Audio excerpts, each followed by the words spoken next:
खुद से जीतने वालों को मेरा सलाम। ये बात करीबन 1888 की है, जब बंगाल में 14 साल का लड़का गणितज्ञ, कवि, संगीत विशेषज्ञ और ज्योतिष जैसे कई विद्वानों के बीच बैठा है। सबसे पहले गणितज्ञ उसे 6 अंकों की 2 संख्या गुणा करने के लिए देते हैं। उसके साथ कवि श्लोक के आखिरी 2 पद पढ़ते हैं और लड़के को पहली 2 पंक्तियां रचने की चुनौती देते हैं। इसी दौरान दूसरा कवि लड़के को एक विषय देता है और तुरंत श्लोक लिखने के लिए कहता है। इसके साथ ज्योतिष उसके सामने ग्रहों का जटिल पैटर्न यानी ग्रह स्थिति रखता है और उनके कारण होने वाले परिणामों के बारे में पूछता है। इन सब के बीच संगीतकार एक विचित्र धुन गुनगुनाता है और लड़के को राग पहचानने के लिए कहता है। अगला विद्वान लड़के से पूछता है कि 18 फरवरी 1756 को कौन सा दिन था। दोस्तों, अगर आपको लग रहा है कि यह अतिशयोक्ति है तो आगे सुनिए। जब ये सारे विद्वान प्रश्न पूछ रहे हैं, तब पीछे से एक आदमी लड़के की पीठ पर लगातार छोटे छोटे कंकड़ फेंक रहा है। आप सही समझे दोस्तों, सारे सवालों के जवाब देते हुए उस लड़के को ये भी गिनना है कि कुल कितने कंकड़ उस पर फेंके गए। लड़का शानदार तरीके से सारे उत्तर सही देता है। ये असली कहानी है दक्षिण भारत के महान कवि और तपस्वी काव्यकांत गणपति मुनि जी की। जवाब देने के लिए, विभिन्न चीजों पर फोकस करने के लिए जिस टेक्निक का वे उपयोग कर रहे थे उसे कहते हैं अवधान। अवधान का शाब्दिक अर्थ है कंसंट्रेशन। पुराने समय, खासकर दक्षिण भारत में, बच्चों को विभिन्न सब्जेक्ट्स और कलाओं पर एक साथ फोकस करना सिखाया जाता था, जिससे कंसंट्रेशन के साथ साथ उनकी मेमोरी भी विकसित हो जाती थी।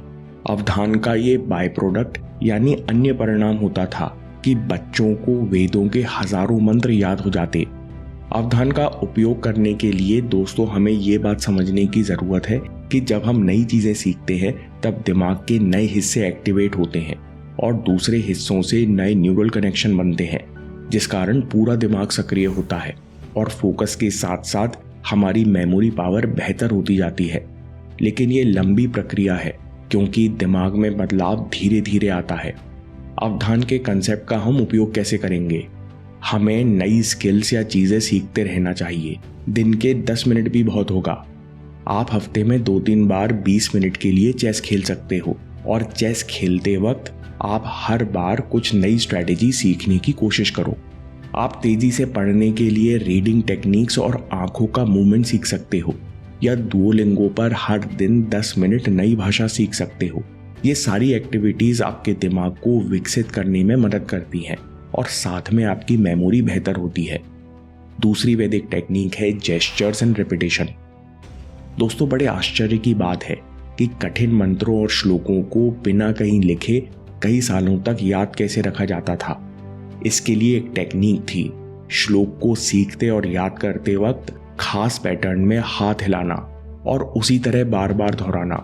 इस कारण कई हजारों श्लोकों को कई सालों तक याद रखा जाता। दोस्तों, इस रिसर्च को समझने के बाद आप हैंड जेस्चर्स का प्रयोग करने लगेंगे।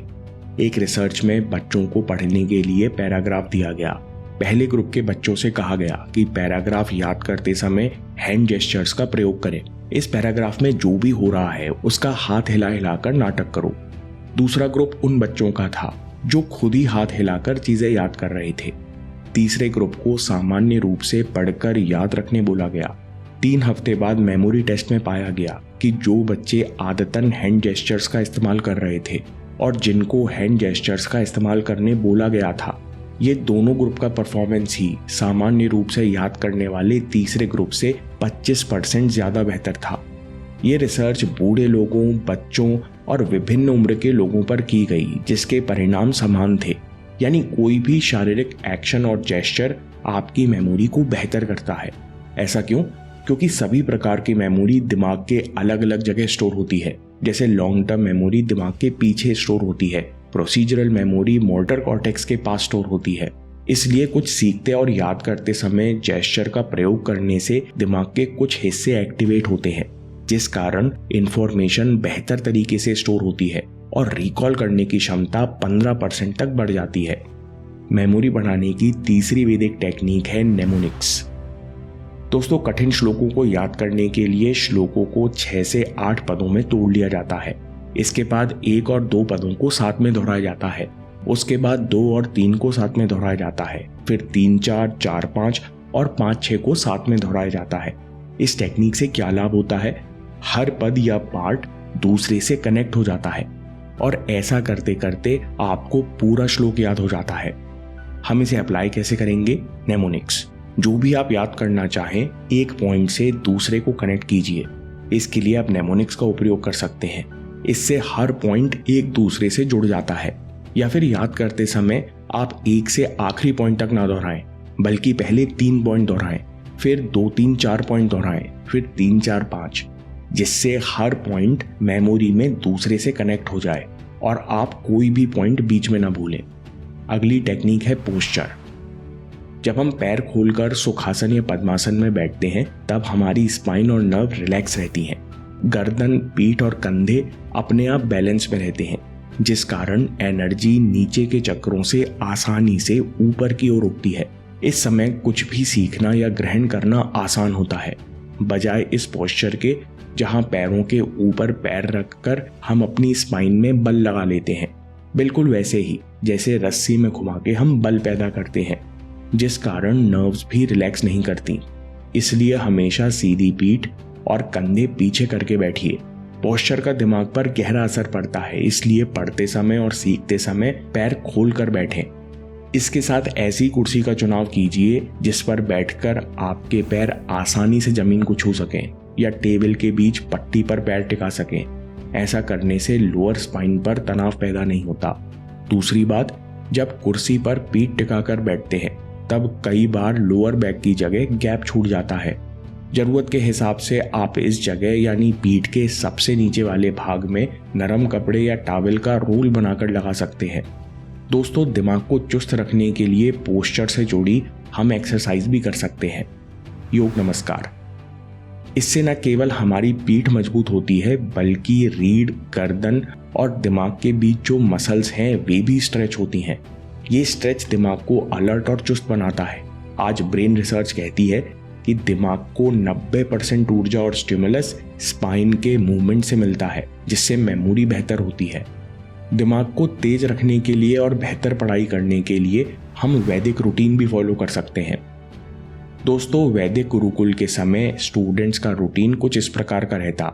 सुबह ब्रह्म मुहूर्त में जागना, नहा धोकर ध्यान और मंत्रों का उच्चारण करना, इसके तत्काल बाद पढ़ना। ये सब कुछ शिष्य 4 से 6 के बीच में करते। फिर वे दिन का पहला भोजन लेते, यानी शाम का उपवास खोलते। उसके बाद 6 से 12 पढ़ाई करते। स्टूडेंट्स के लिए ब्रह्म मुहूर्त इतना विशेष महत्व क्यों रखता है? छंदों के उपनिषद में कहा गया है कि ब्रह्म मुहूर्त ध्यान और अध्ययन करने का सबसे उत्तम समय है। ऐसा क्यों? आप जब सुबह ब्रह्म मुहूर्त के समय उठते हैं, तब मन सबसे ज्यादा क्लियर और फोकस्ड होता है। आपका पूरा शरीर शांत होता है और ऊर्जा का स्तर बड़ा होता है, जिसका उपयोग करके आप किसी भी विषय में गहरी समझ पैदा कर सकते हैं। समरी में सबसे पहली वैदिक टेक्निक है अवधान। नई चीजें सीखते समय दिमाग के नए हिस्से एक्टिवेट होते हैं और न्यूरल कनेक्शंस बनते हैं। इसलिए हमें नई स्किल सीखते रहना चाहिए।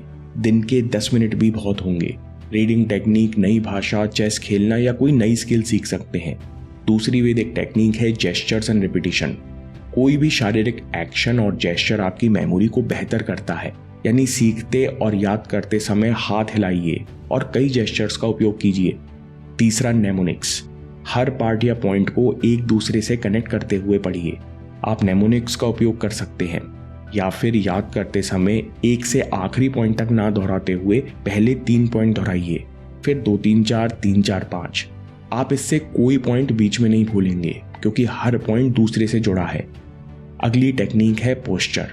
सही पोस्चर में बैठने से हमारी स्पाइन और नर्व्स रिलैक्स रहती हैं और दिमाग बेहतर काम करता है। कुर्सी पर पैर खोलकर बैठिए। पैर जमीन या टेबल की पट्टी पर टिकना चाहिए। जरूरत पड़े तो लोअर बैक पर टॉवेल का रोल फंसाइए। योग नमस्कार। रिसर्च कहती है कि दिमाग को 90% ऊर्जा और स्टिमुलस स्पाइन के मूवमेंट से मिलता है, जिससे मेमोरी भी बेहतर होती है। इसलिए अटेंशन और फोकस बढ़ाने के लिए योग नमस्कार कीजिए। छठवां पॉइंट है मेडिटेशन एंड ब्रह्म मुहूर्त। ब्रह्म मुहूर्त ध्यान और अध्ययन करने का सबसे उत्तम समय है। इस समय आपका मन सबसे ज्यादा क्लियर और फोकस्ड है, शरीर शांत है और ऊर्जा का स्तर बढ़ा हुआ है। जिसका उपयोग करके आप किसी भी विषय में गहरी समझ प्राप्त कर सकते हैं। ब्रह्म मुहूर्त के पीछे साइंस क्या है? इस समय प्लानिंग क्यों नहीं करनी चाहिए? इस समय मेलेटोनिन के कारण आपका मन शांत क्यों रहता है? इस पर अगला वीडियो देखिए या बात के लिए सेव कर लीजिए। ये वीडियो आपकी काफ़ी मदद करेगा। और याद रखिए, आपके समय से कोई वीडियो, कोई ऐप, कोई न्यूज़ कीमती नहीं है। मैं काम के किस्से लाता रहूँगा। हिम्मत, हरकत, होशियारी, हम जीतेंगे।